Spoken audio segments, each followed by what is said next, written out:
J'ai jamais voulu apporter une vérité comme si c'était la seule et unique pour tout. Par contre, re-questionner notre rôle en tant qu'humain sur Terre, ça je pense que c'est essentiel. J'ai dû apprendre la tolérance par le biais des éleveurs, parce qu'en travaillant avec des éleveurs en reconversion, j'ai bien vu qu'ils avaient chacun leur parcours de vie. Il y a des gens que je connais qui sont végétariens, qui ne sont pas véganes. Moi ça m'attriste personnellement, parce que bien sûr j'aimerais que tout le monde soit végane, mais ces personnes, en tant que végétariens ou végétariennes, elles sont peut-être 1000 fois plus efficaces qu'un vegan parfait dans son coin. Jusqu'à mes 18 ans, j'ai mangé énormément de conneries, faut le dire. J'ai mangé beaucoup de charcuterie, de fromage. Je travaillais au McDo pendant un temps, donc je mangeais McDo beaucoup. Puis à un moment donné, je me suis arrêtée, je me suis dit, mais en fait, c'est un animal à la base. Tu vois, j'ai eu cette prise de conscience qui devrait être évidente. Et là, j'ai commencé à diminuer parce que juste ça me dégoûtait physiquement. Je me suis dit, mais en fait, je mange des cadavres. Je pense que les conditions de détention des animaux sont pires que l'abattage. Élevage ou abattage local, ça veut rien dire en fait. On parle de la Chine qui fait des élevages sur 26 étages pour des cochons.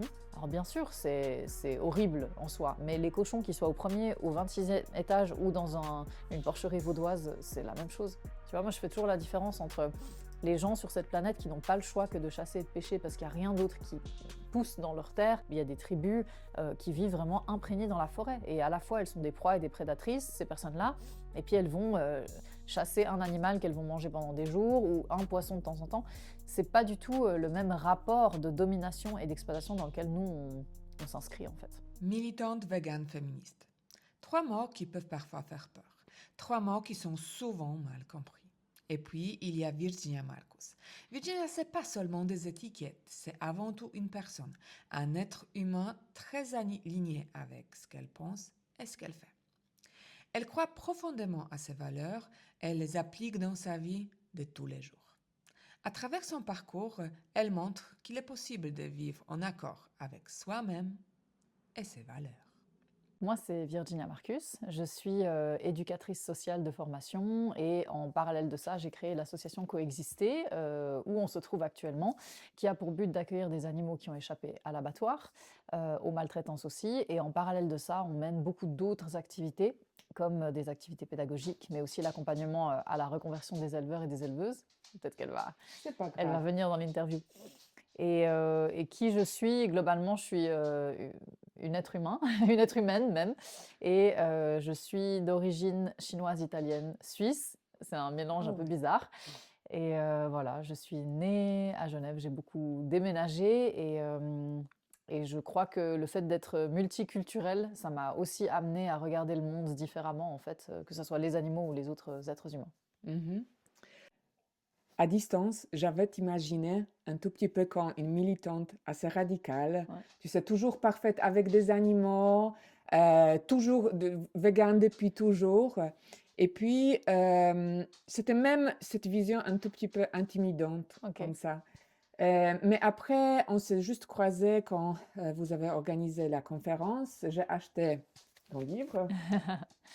J'ai lu et depuis ce moment, je vois qu'après tout cet engagement, il y a quelqu'un de sensible, d'humain et pas du tout dans les jugements Uhum. aussi. Et j'aimerais te demander comment toi, tu te définiras toi-même, mais au-delà des étiquettes. Mhm. Bah, en fait, c'est intéressant que tu amènes ce point-là parce que je me suis toujours considérée comme, en fait, plus qu'une humaine, je suis un animal, en fait. Je suis une mammifère instinctive avant d'être une humaine rationnelle. Et ça, c'est quelque chose que j'aime dire aujourd'hui de façon très assumée parce que je pense que les êtres humains se sont beaucoup trop éloignés de leur essence, qui est celle d'un mammifère, en fait, à la base. Et c'est aussi pour ça qu'on a commencé à vouloir dominer le monde comme on le fait. Et donc, oui, j'ai été rendue publique et médiatique par le biais de mon militantisme, mais en fait, au-delà des causes que je porte, bah, c'est surtout ça le message que j'aimerais amener, c'est que on a toutes et tous en nous quelque chose d'essentiel auquel il faut qu'on se rattache. Mhm. Et donc, j'ai jamais voulu, j'ai jamais voulu apporter une vérité comme si c'était la seule et unique pour tout. Par contre, re-questionner notre rôle en tant qu'humain sur Terre, ça, je pense que c'est essentiel. Et après, c'est à chacun de trouver la voie qui lui convient le mieux. Ça peut être les animaux, l'écologie, les droits des femmes, les personnes racisées, etc. J'essaye personnellement d'être la plus possible intersectionnelle, c'est-à-dire que vraiment, je prends en compte toutes ces luttes et je les incarne. Mais au-delà de ça, je suis une humaine avec ses défauts, ses failles, ses traumatismes, ses névroses, voilà, ses pulsions de caractère parfois. Et puis malgré tout, j'essaye d'être à chaque fois le plus possible juste et équitable dans ce que j'entreprends. Mais ça m'empêche pas, des fois, d'avoir des réactions plus instinctives que rationnelles, quoi. Ouais. Et donc oui, je pense qu'on est des êtres pluriels. Et puis, il y a des moments dans notre vie où il y a certains traits de caractère qui ressortent plus. Et puis, bah, moi, entre 20 et 30 ans, j'avais très besoin, en fait, de militer pour les animaux de façon offensive. Et aujourd'hui, je suis moins offensive, mais je suis tout autant persuadée que c'est fondamental, en fait, de porter leur voix. Mes stratégies ont changé, mais je regrette pas les anciennes. Disons que Mhm. pour moi, c'est une suite logique. Voilà. Ouais. Mais c'est vrai qu'il y a beaucoup de gens comme toi qui me disent régulièrement que je suis beaucoup plus tolérante et ouverte que ce que j'en ai l'air dans les médias. Mais c'est clair que dans les médias, évidemment, puis j'ai eu de la chance d'avoir des journalistes toujours, enfin quasiment toujours très bienveillants avec moi, mais malgré tout, c'est un raccourci. Ouais. C'est une image qu'on donne dans un contexte particulier. On oublie tout le reste, quoi. Et donc, même des éleveurs et des éleveuses me disent: «Mais en fait, tu es beaucoup plus tolérante que nous». Parce qu'eux, ils sont plus fermés peut-être quelquefois Mhm. quand on parle de l'agriculture notamment. Et donc oui, j'essaye d'être la plus possible ouverte d'esprit en tout cas, non jugeante. Après, je suis malgré tout très consciente qu'il y a des personnes avec lesquelles je vais m'entendre plus ou moins, c'est normal. Et par contre, ce qui me définit beaucoup, si je dois revenir à quelque chose d'humain, c'est que je suis quelqu'un de très frontal. Et c'est vrai que des fois, ça peut être mal interprété, mais j'ai tendance à pas prendre des pincettes pour dire les choses. Et s'il y a des fois des gens avec lesquels je m'entends pas, je peux le dire tel quel, mais sans être fâchée. Mhm. Et il y a ce côté, ouais, un peu mammifère brut chez moi, mais pour autant, je crois pas être du tout quelqu'un ouais, d'intolérant, intransigeant sur tout. Je suis exigeante, mais pas intransigeante sur tout. Ok. Voilà. Mais justement, on parle de toi souvent comme d'une militante, mais Ouais. ces mots peuvent vouloir dire tellement de choses. Mhm. Alors, qu'est-ce que c'est être militant? Qu'est-ce que ça signifie pour toi, en fait? Pour moi, être militant, c'est porter une cause et être formé sur cette cause aussi, ça c'est important. Et avoir envie de porter cette cause en société de façon publique pour pouvoir changer les lignes, enfin faire bouger les lignes d'une société. Pour moi, c'est ça, être Mhm. militant. Mais après, il y a 1000 manières de l'être. Je dis toujours qu'il y a autant de façons de militer que d'être vivant, enfin d'être humain, parce que c'est surtout les humains qui militent comme nous on le fait. Mais en fait, c'est ça. Il n'y a pas un seul militantisme, ne serait-ce que dans l'antispécisme, par rapport aux animaux, par exemple. Il y a, je sais pas, combien de courants différents dans l'antispécisme. Mhm. Et on peut être antispéciste avec quelqu'un d'autre à côté de moi et on n'aura pas du tout la même façon de militer ou de voir non plus la cause en tant que telle. Donc, il y a 1000 façons. Mais en tout cas, c'est une volonté de faire bouger les lignes de la société et ne pas se contenter de dénoncer quelque chose, mais vouloir agir pour changer les choses. Mais il y a une forme de militantisme par l'assiette, en fait. Parce que ça dépend si tu fais que du plant-based. Bon, bah, il n'y a pas forcément un message militant Mhm. derrière. Mais si c'est motivé par la cause animale ou par l'écologie ou par la santé, bah, c'est une forme de militantisme. Sauf que c'est vrai qu'on a un peu l'image de l'activiste ou du militantisme qui va crier dans la rue, et il en faut, en fait. Mhm. Mais il y a 1000 autres façons de faire.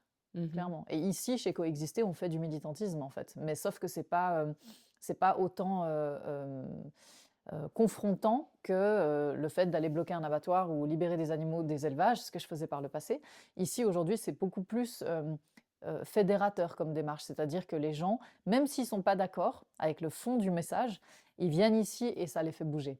Parce que la rencontre avec les animaux, ça vient marquer quelque chose dans leur chair qu'ils vont pas forcément comprendre quand on est dans un débat. C'est aussi pour ça que j'ai fait évoluer ma manière de militer, parce qu'à l'époque, j'étais beaucoup dans cette confrontation et sur les plateaux télé, on était dans des débats toujours, tu vois, l'un contre, l'un pour.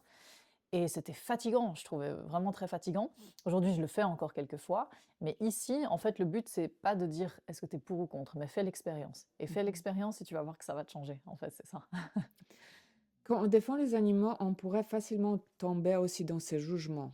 Tu as dit que tu essayes de ne pas plutôt Mm, juger, mais c'est difficile de ne pas mhm, juger complètement. mhm, Comment tu parles avec personne mm, qui tu vois que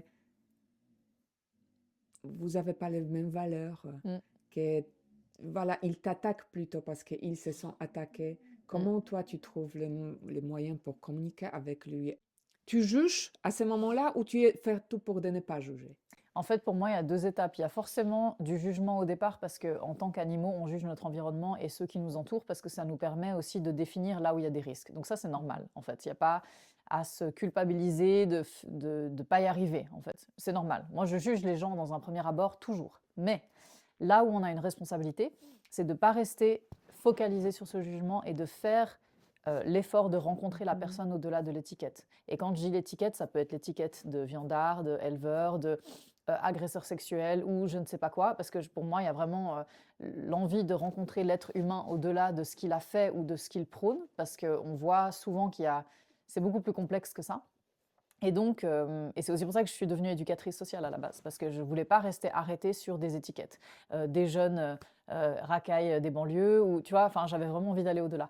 Et donc, quand je rencontre des gens aujourd'hui, j'écoute ce premier jugement, mais je fais la différence entre mon instinct, c'est-à-dire ce que je ressens vraiment dans mes tripes quand je rencontre la personne, et le jugement mental. Pour moi, c'est deux choses différentes. Mon instinct, il me trompe jamais, en général. Mais c'est pour ça que je peux rencontrer quelqu'un qui peut être un éleveur ou un carniste ou un agresseur sexuel ou je ne sais quoi, et mon instinct va me dire, en fait, cette personne, c'est quelqu'un de bien à la base. Mais mon mental va me dire, ouais, mais quand même, t'as vu ce qu'il a fait, et donc je dois garder une distance, tu vois, mais c'est pas incompatible. Et donc, ce que je fais, c'est que je vais écouter mon premier instinct, qui est en général juste, et ensuite, je vais analyser pourquoi je le juge et sur quelle base. Et après, je vais essayer de rencontrer cette personne, pas à chaque fois, hein, mais dans certains contextes, j'essaie de rencontrer ces personnes et comprendre pourquoi elles en sont arrivées là. Pourquoi elles ont décidé de faire de l'élevage, pourquoi elles ont décidé de continuer à manger de la viande alors qu'elles savent ce qu'il y a derrière. Euh, et ensuite, ce que j'ai appris aussi, c'est que c'est cette multiplicité de profils qui rend ce monde aussi vivant, même si c'est paradoxal parce qu'on le tue, ce monde, en étant très égocentrique et en manquant d'intelligence sur comment on habite le monde, ça c'est vrai. Mais quand tu prends les gens individuellement, tu te rends compte que leur parcours, leur parcours les a amenés quelque part, pas pour rien.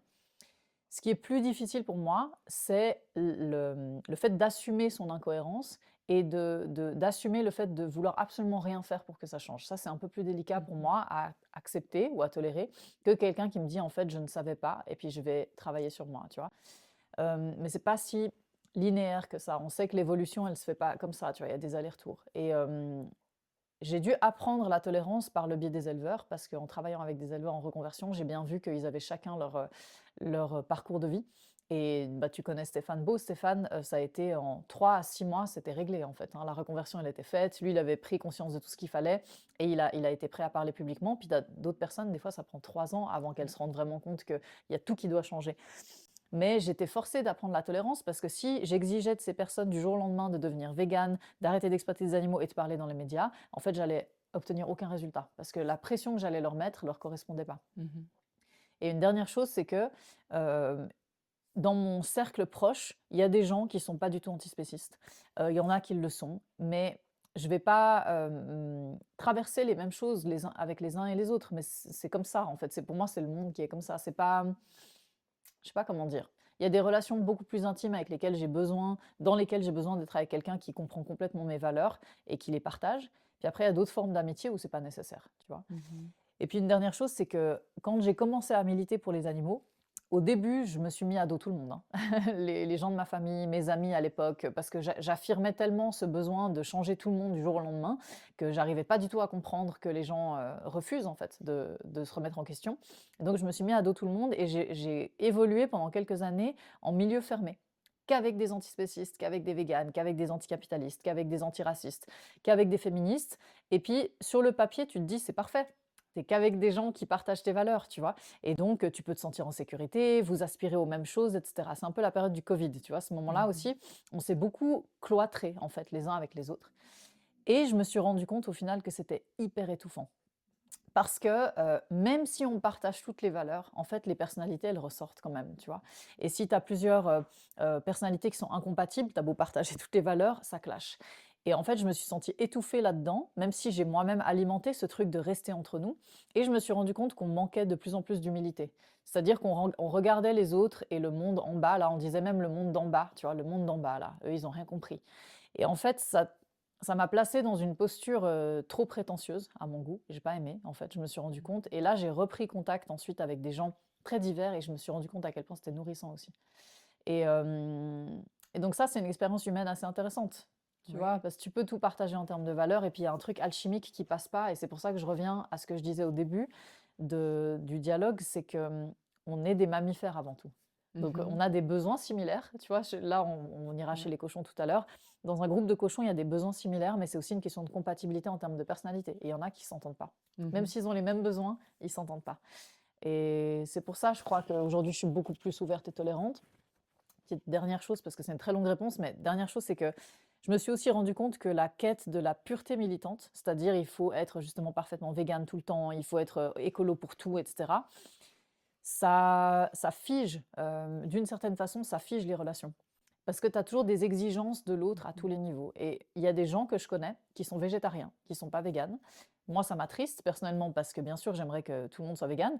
Mais ces personnes, en tant que végétariens ou végétariennes, elles sont peut-être 1000 fois plus efficaces qu'un vegan parfait dans son coin. Parce que c'est des personnes qui vont euh, militer davantage, c'est des personnes qui vont parler avec leur entourage, c'est des gens qui vont, je sais pas moi, réaliser des documentaires, écrire des livres. Ils vont faire d'autres choses, ces gens, même s'ils sont pas parfaitement véganes.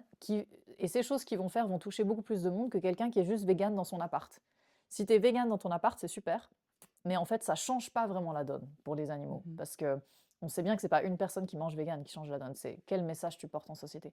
Donc c'est aussi ça que j'ai appris à voir. Je connais des véganes parfaits avec qui je m'entends pas du tout, parce que oui, ils sont véganes parfaits, mais pour tout le reste, il y a plein de choses qui vont pas. Puis il y a des gens qui sont végétariens, ou même il y a des gens qui sont omnivores, mais qui sont très motivés à faire changer les choses, tu vois. Mhm. Donc c'est pas, ouais, pour moi, ça peut pas être que d'un côté ou de l'autre, il y a un chemin à faire des deux côtés.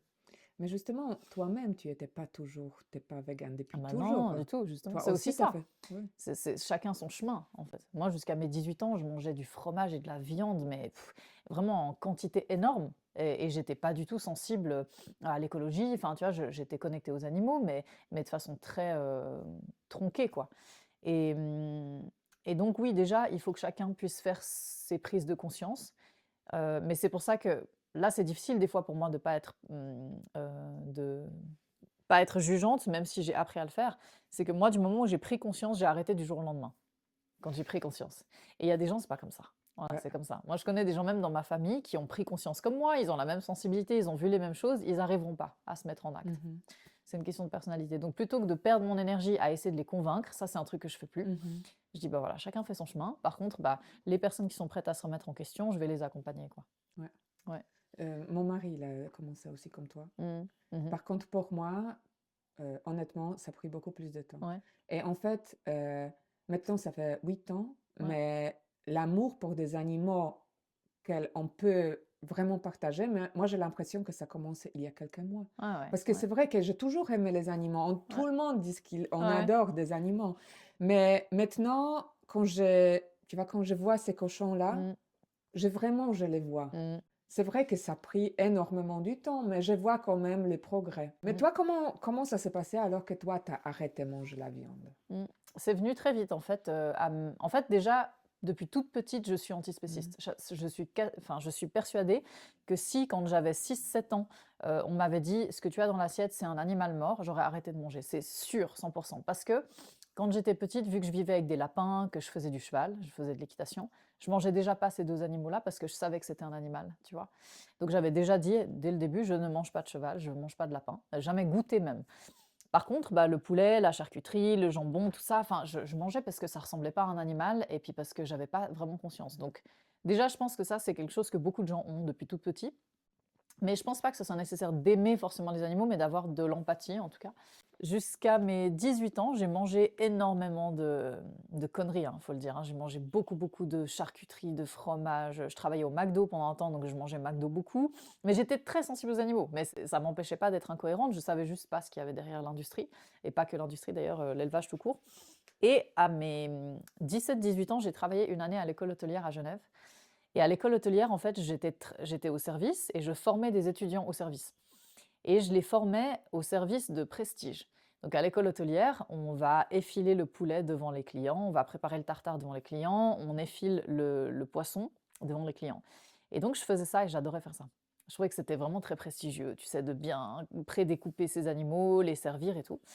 Et je mangeais des tonnes, franchement, tu vois, j'allais à chaque fois dans la cuisine, je mangeais les restes. Donc je sais pas, j'avais un rapport compulsif par rapport à la nourriture aussi.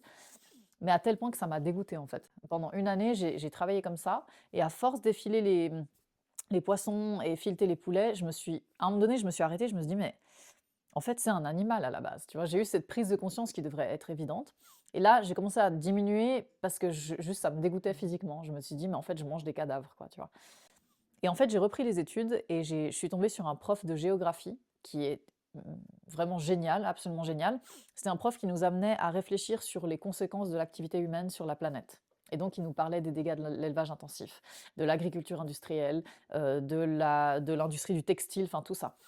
Et là, je suis devenue végétarienne du jour au lendemain et j'ai commencé à manger bio et local du jour au lendemain. Mais vraiment parce que j'ai compris l'impact, tu vois. Et tout le monde me disait, j'avais 18 ans à ce moment-là, tout le monde me disait, ouais, tu verras, c'est une mode, ça va te passer.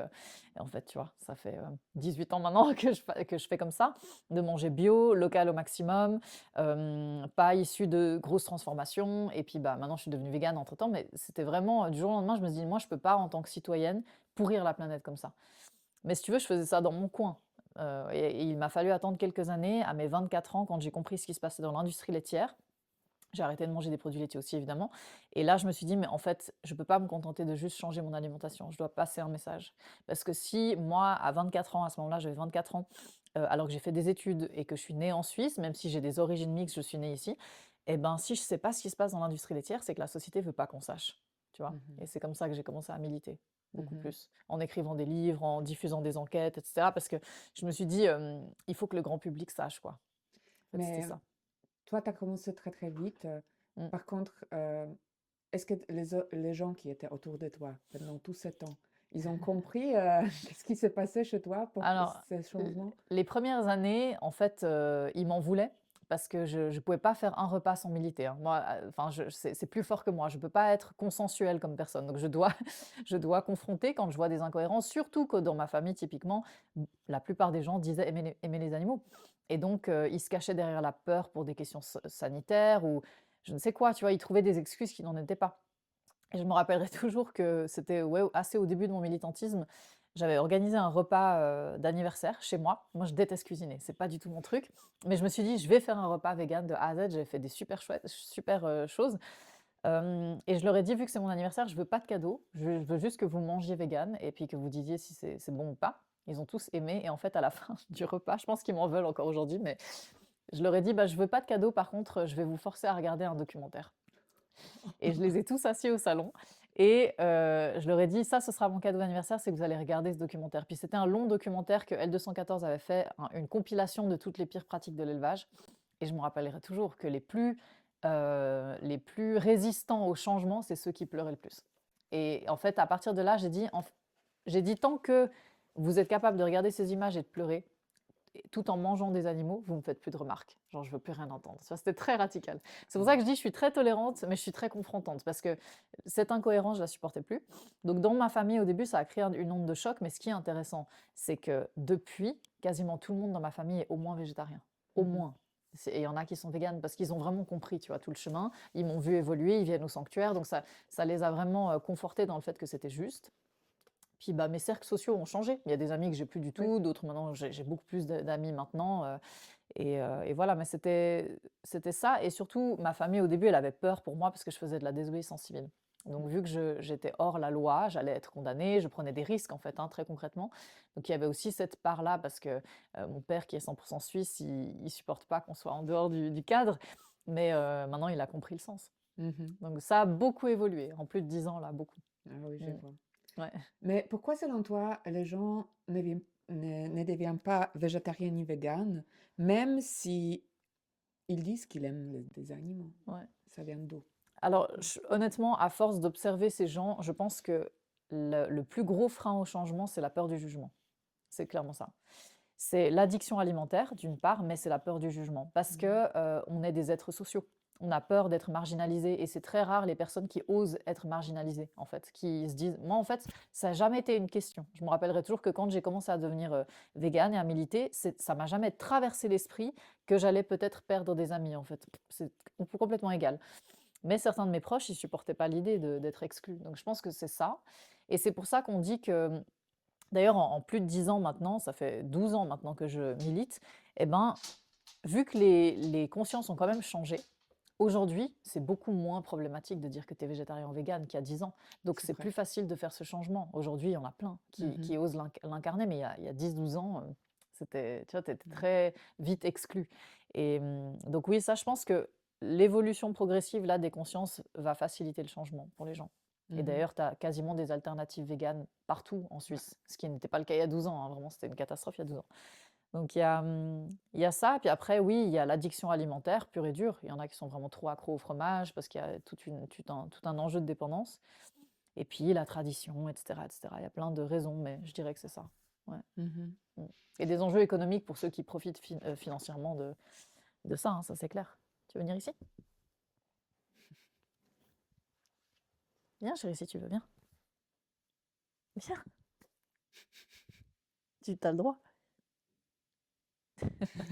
Fatigue. T'as la flemme. Alors, toi, tu as vu de l'intérieur des choses que personne ne voit pas. Qu'est-ce qui se passe réellement dans un abattoir? Ben, un abattoir, on met à mort des animaux à la chaîne. Que Hmm. ce soit un petit abattoir ou un élevage intensif, hein, le principe c'est le même. Ce sont des lieux où les gens tuent et dépècent des animaux. Et ça, on peut essayer de le, comment je pourrais dire ça, de le rendre plus joli en parlant de petit abattoir de village, etc. Mais ça change rien. Ça Pour change les rien. animaux, Ouais. du début à la fin, c'est le même procédé, sauf que c'est une cadence qui est différente, c'est tout. Et quand j'étais, justement, quand je suis partie sur le terrain et que j'ai posé des caméras cachées dans un abattoir de village, c'était ça mon but. C'était de montrer que dans un abattoir de village où les gens se connaissent, les gens font confiance aux bouchers qui y travaillent, bah, il y a aussi des choses qui vont pas en termes d'infraction à la loi sur la protection des animaux, mais il y a de toute façon le fait que les animaux ressortent pas vivants de là, quoi. Ouais, mais qu'est-ce qui est selon toi le plus cruel dans tout ça? Je pense que les conditions de détention des animaux sont pires que l'abattage. Et ça, on est beaucoup à voir ça aussi sur le terrain. Quand tu vas dans un hangar de poulets, par exemple, des poulets d'engraissement, où c'est des animaux qui grandissent, tu vois, de plusieurs kilos en 33 jours, et qui ont une vie bah, sans jamais sortir, entassés les uns sur les autres, à pas pouvoir marcher, à être dans un corps de souffrance, c'est bien pire que de se faire tuer, je pense, parce que il n'y a pas d'échappatoire et c'est de la souffrance continue, ça c'est Mhm. clair.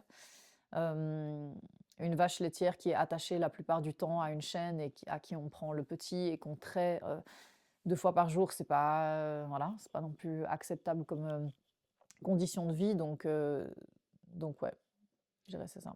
Après, D'accord. à l'abattoir, de toute façon, enfin, c'est jamais beau hein, ce qui se passe, tu vois. Mais c'est plus court dans le temps que la vie de l'animal. Mais les gens qui disent que oui, mais nous, on mange local, la vache qu'on a mangée, elle était, Mm. voilà, elle a une bonne vie, et tout ça. Qu'est-ce que toi, tu réponds à cet argument? Bah, je réponds deux choses. Il y a des élevages qui sont plus respectueux que d'autres. Bien sûr, j'en connais aussi, hein. Des éleveurs qui soignent bien leurs animaux, les animaux, ils ont de la place, ils sont propres, ils sont bien nourris, bien sûr. Euh, il n'empêche que la fin ultime de ces animaux, c'est la trahison. Ça veut dire que les éleveurs créent un lien de confiance avec des animaux et ils vont trahir cette confiance pour en tirer profit. Donc ça, éthiquement parlant, c'est un problème. Et d'ailleurs, les éleveurs que j'accompagne qui se reconvertissent, c'est ce qu'ils disent. C'est qu'à un moment donné, ils supportent plus d'être dans ce rapport de trahison avec les animaux qui leur ont fait confiance. Donc ça, c'est quand même quelque chose à dire. Et ensuite, élevage ou abattage local, ça veut rien dire en fait, dans les faits, parce que tout est local. Je veux dire, pour moi, ici, B, c'est local. Pour quelqu'un qui est à Genève, la France voisine, c'est local. Tu vois, donc l'aspect local, ça veut dire plutôt national ou suisse. Donc oui, c'est moins pire. En Suisse, les conditions de détention et l'ordonnance de protection des animaux sont plus exigeantes que dans d'autres pays, c'est vrai. Mais ça ne veut pas pour autant dire que tout est parfait, ça c'est sûr. Et c'est pas pour autant qu'on peut justifier le fait de tuer des animaux alors qu'on n'en a pas besoin, en fait. Mhm. Donc tu vois, c'est un peu ça. Et puis on peut toujours critiquer le fait qu'ailleurs c'est pire. Dans les faits, franchement, enfin, tu vois, on parle beaucoup de la Chine. Moi, je suis d'origine chinoise en partie. On parle de la Chine qui fait des élevages sur 26 étages pour des cochons. Alors bien sûr, c'est horrible en soi, mais les cochons qui soient au premier, au 26e étage ou dans une porcherie vaudoise, c'est la même chose. C'est exactement la Ouais. même chose. Tu vois, Mhm. donc nous, on n'aime pas en tant qu'humains, c'est cette histoire de proportion qui nous choque. On se dit 26 étages, tu te rends compte, c'est une catastrophe. Oui, c'est une catastrophe, mais sur un seul étage, les cochons, ils vivent la même chose en fait. Mhm. Ils sont moins nombreux, mais c'est pareil. Beaucoup disent on sait ce que l'on mange, mais toi tu dis plutôt on ne connaît pas ce que l'on mange. Ce que l'on mange, Ce que l'on exactement, mange, ouais, ouais. j'insiste là-dessus. Ouais. Mhm. Qu'est-ce que tu aimerais que les gens comprennent à travers cette phrase? En fait, ce que j'aimerais que les gens comprennent, et c'est ce qu'on fait ici avec Coexister, c'est que les gens se rendent compte que ce qu'ils ont dans l'assiette, c'était quelqu'un. C'est pas un ingrédient, en fait. C'est pas du poulet, du lardon, du beurre, du lait. C'était quelqu'un derrière. Et quelqu'un avec une personnalité, des intérêts, une volonté de vivre. Quelqu'un qui avait sans doute un lien de filiation qu'il n'a pas pu exprimer. Donc il n'a pas pu connaître ses géniteurs, il ne connaîtra pas ses progénitures parce qu'on a cassé ce lien. L'élevage, c'est vraiment... c'est paradoxal parce que élever, ça veut dire faire mettre au monde, tu vois. Mais en fait, on casse les liens de filiation en continu. Donc, les animaux n'ont pas de repères de la même manière que s'ils pouvaient vivre en clan dans un élément plus naturel. Donc oui, ce que l'on mange, pour moi, c'est important de faire la différence. C'est de se rendre compte qu'il y avait un individu à part entière et à qui on a pris la vie alors que c'était pas nécessaire. Tu vois, moi, je fais toujours la différence entre les gens sur cette planète qui n'ont pas le choix que de chasser et de pêcher parce qu'il n'y a rien d'autre qui pousse dans leur terre et parce que c'est des personnes peut-être qui sont vraiment qui sont imprégnées dans leur écosystème. Tu vois, il y a des tribus qui vivent vraiment imprégnées dans la forêt. Et à la fois, elles sont des proies et des prédatrices, ces personnes-là. Et puis, elles vont chasser un animal qu'elles vont manger pendant des jours ou un poisson de temps en temps. C'est pas du tout le même rapport de domination et d'exploitation dans lequel nous, on s'inscrit, en fait. Mhm. Mhm. Ouais. Toi, tu aides des éleveurs qui veulent sortir de l'abattage Mhm. et changer complètement la vie. Et alors, qu'est-ce qui est le plus difficile dans cette transition-là? Il y a deux choses. La première chose, c'est aussi la peur du regard de l'autre. Ça va pour les personnes qui veulent arrêter de manger des animaux, mais ça va aussi pour les éleveurs qui veulent arrêter d'en élever. Peur du jugement des collègues et de la famille, ça c'est souvent un gros frein. Et la peur des répercussions financières. Parce que c'est très paradoxal, les éleveurs font partie des personnes qui sont les moins bien rémunérées et les plus endettées, mais malgré tout, elles ont quand même peur de changer, parce qu'elles ont peur que ce soit pire. Et moi, je leur dis toujours, ça ne peut pas être pire. En fait, ça ne peut pas être pire que ce que vous gagnez en élevage avec la charge de travail que vous avez. Et donc, c'est surtout sur ces deux angles-là qu'on travaille dès le début et qu'on les accompagne dans ce changement pour leur faire comprendre que leurs peurs, elles sont compréhensibles, mais qu'elles ne devraient pas être un frein. Parce qu'assez vite, elles vont se rendre compte que c'est un soulagement, en fait, de changer. C'est vraiment une libération. Toutes ces personnes le disent. Elles se sentent mieux avec elles-mêmes, dans leur tête, dans leur corps, dans leurs actes quotidiens. Il y a des personnes qui étaient en grave problème de santé avec qui ça va beaucoup mieux depuis qu'elles ont arrêté d'exploiter des animaux et qu'elles ont diminué le fait de les manger ou voire arrêté totalement. Et donc, toutes ces personnes me disent qu'elles regrettent de ne pas l'avoir fait avant. Tu vois? Et financièrement, bah, on trouve des solutions. Ça, c'est mon mindset, c'est que on trouve des solutions. Du moment où la Super. personne, elle est vraiment motivée à changer, on trouvera des solutions. Il y a des challenges, mais il y a pas d'échec en soi. Ça peut pas Mhm. des Ah, échecs, à moins que la personne n'ait pas envie d'aller de l'avant. Ça m'est arrivé quelques fois, mais c'est rare. ok. Il y a combien des éleveurs qui sont déjà venus vers toi? 26. 26. 26 depuis 4 ans en France et en Suisse qui m'ont contacté pour envisager une reconversion. Mais sur ce 26, pas tout le monde a été au bout du projet, hein, il faut être réaliste. Mais Mhm. sur les 26, c'est plus ou moins la moitié qui a fini un parcours de reconversion, puis un quart en cours et un quart qui a abandonné. Plus ou moins, c'est ça les chiffres. Tu vois. Mhm. Et donc, ça veut quand même dire qu'il y a une demande, il y a un besoin réel. Et puis ensuite, dans ces parcours, tu as des personnes qui sont très à l'aise avec le fait de parler publiquement parce qu'elles ont envie d'en toucher d'autres, comme c'est le cas de Stéphane, et j'en ai d'autres exemples aussi en France, et d'autres qui veulent surtout qu'on parle jamais d'eux, parce que ils sont trop craintifs des conséquences que ça pourrait avoir, tu vois, sur leur quotidien, d'avoir parlé publiquement.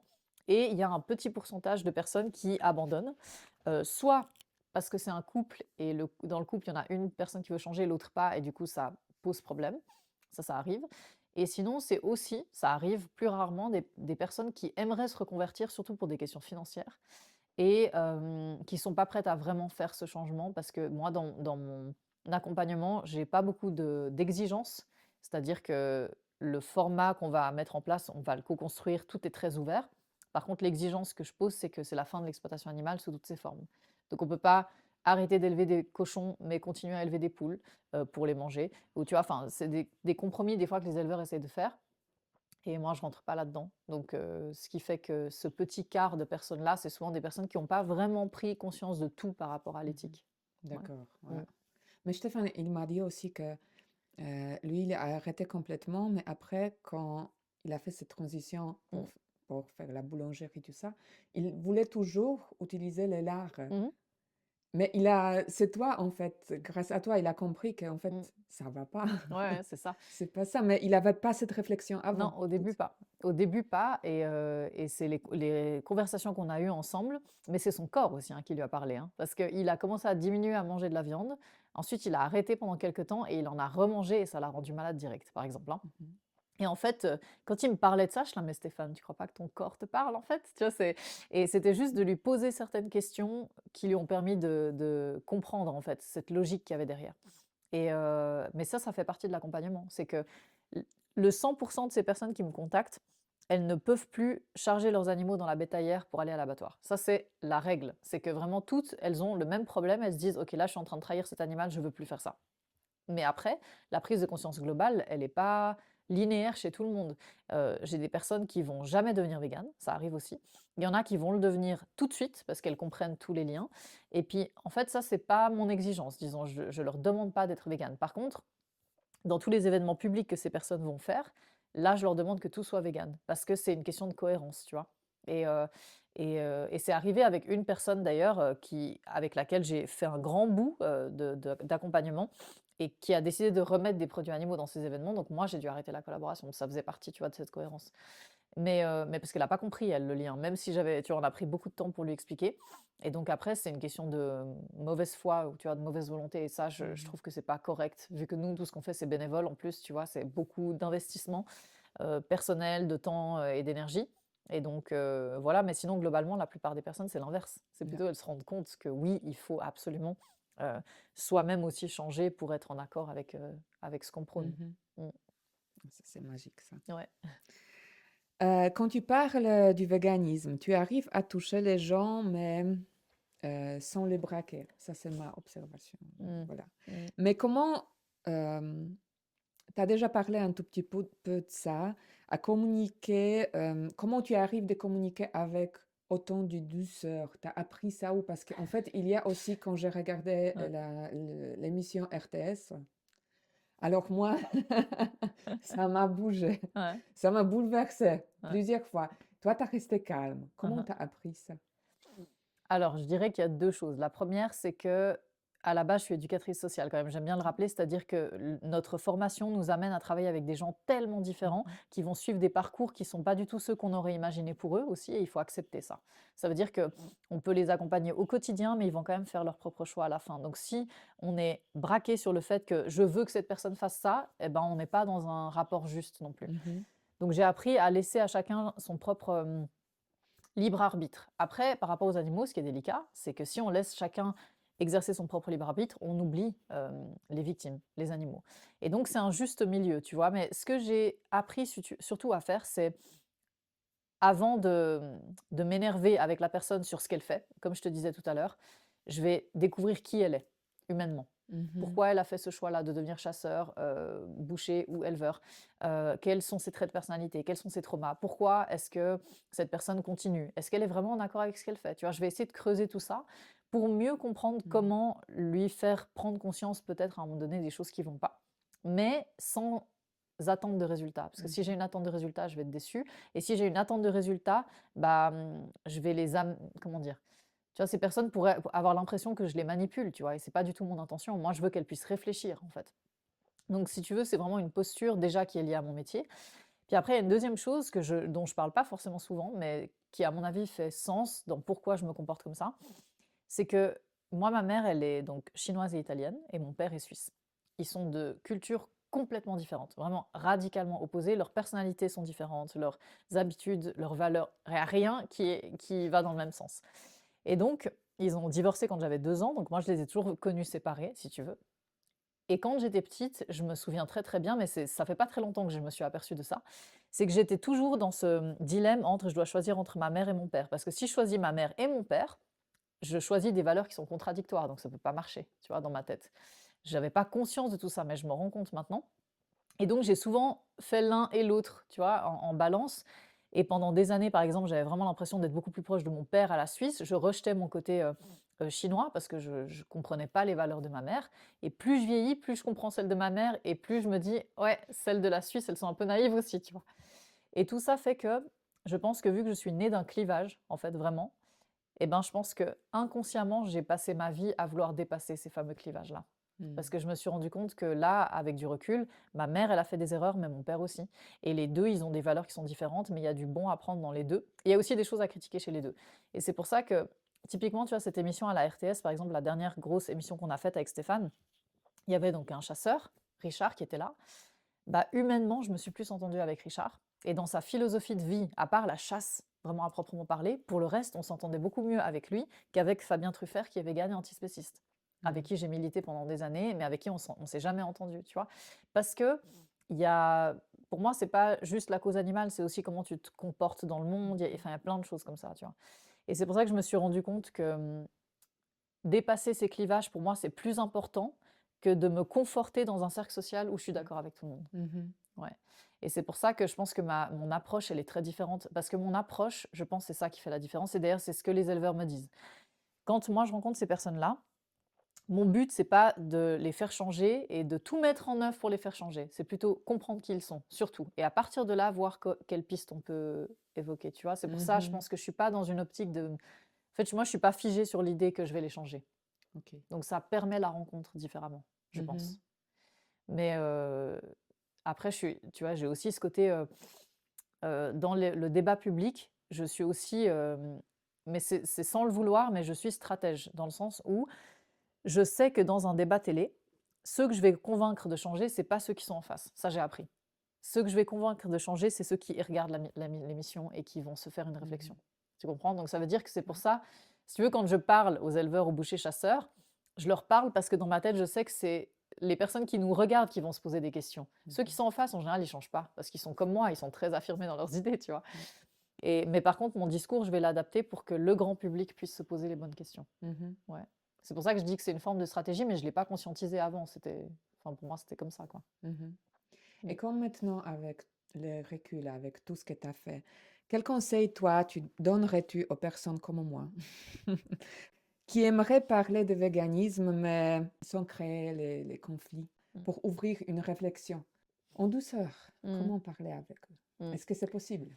Non, c'est pas toujours possible, je pense. Et c'est vrai que ma posture, il y a pas mal de gens comme toi maintenant qui me font savoir que ça leur plaît, tu vois, comme posture. Mais ce que j'ai envie de dire aussi, c'est qu'il faut parfois la confrontation, tu vois. Il faut parfois Mhm. la confrontation, il faut parfois même une forme de violence dans la réponse. Parce que je... Et c'est pour ça que je te dis, je regrette pas mes actions passées et les confrontations que j'ai eues avec ma famille ou mes proches, je les regrette pas parce qu'il Mhm. fallait passer par là. Il faut, à un moment donné, se positionner. Et typiquement, moi, aujourd'hui, si j'invite des gens à manger, que ce soit ici ou ailleurs, les gens savent que ce sera vegan. Ça, c'est pas négociable parce qu'ils savent qu'ils peuvent faire cet effort une fois dans l'année. Ça, c'est dans ma tête, c'est pas. Et s'ils essaient de négocier, je vais leur dire non, je suis désolée. Tu vois, je suis pas. Si c'est moi qui organise, en tout cas, ce sera vegan. Par contre, si je suis invitée quelque part, c'est différent. Et donc, il y a un bout où je pense que c'est pas judicieux de fuir la confrontation à tout prix. Je pense qu'il la faut un Mhm. peu, et même si c'est pas confortable, mais c'est une manière de dire, ok, pour moi, c'est pas juste un choix alimentaire, c'est parce qu'il y a des conséquences de notre choix et d'expliquer ça et de dire c'est pas contre vous en tant que ma famille, c'est parce que je veux être loyale vis-à-vis des animaux ou de l'écologie, des causes que je défends. Et donc c'est pour ça que je réponds en deux temps à ta question. Je pense que la confrontation elle est nécessaire parfois, Mhm. mais par contre c'est le résultat de ça qu'il faut lâcher parce que si on attend un résultat, on va être déçu. Donc ça, c'est la première chose.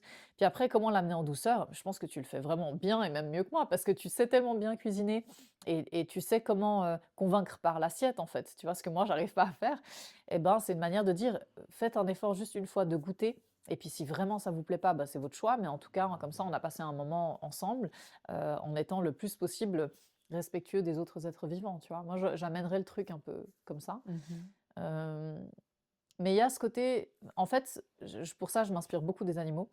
Les leaders chez les animaux, que ce soit les vaches, les cochons ou autres, ils sont à la fois extrêmement fermes, très fermes et hyper bienveillants. Tu vois? Donc ça veut dire que dans leur éducation aussi, ils vont très bien faire comprendre au reste du clan que ça, c'est la limite à pas dépasser. C'est pas négociable. Par contre, pour le reste du cadre, on est d'accord, tu vois, de faire preuve de souplesse. Mhm. Et donc si je devais résumer ma posture, c'est celle-ci. C'est qu'il y a ce côté non négociable où si c'est moi qui organise quelque chose, c'est forcément vegan. C'est comme ça. C'est Oui. pas voilà. Mhm. Et puis après, si je vais chez quelqu'un, bah, soit la personne elle est respectueuse et puis elle va aussi faire vegan, ou c'est pas le cas et puis bah, je prendrai mon assiette, tu vois. Mais c'est toujours les autres qui sont plus mal à l'aise que moi, je remarque, tu vois. Oui, ça, je me Après, c'est eux aussi. qui se justifient, ouais, mais moi je mange moins de viande. Et tu vois, je dis, mais je t'ai pas posé la question. Mais donc il y a quand même des choses qui ont changé ces 10 dernières années. Et puis je pense que Mhm. même dans les milieux familiaux, les choses vont bouger un peu. Puis il y a une partie de notre famille ou de nos proches sur lesquels il faut pas avoir d'attente plus que ça, quoi. Il Mhm. faut juste passer à autre chose. Mhm. Mais je dirais un mélange entre la fermeté et l'ouverture. Et après, on peut pas plaire à tout le monde, tu vois. C'est aussi comme ça. Je sais Merci pas si ça beaucoup. t'aide. Ouais, Ouais. beaucoup. Merci beaucoup.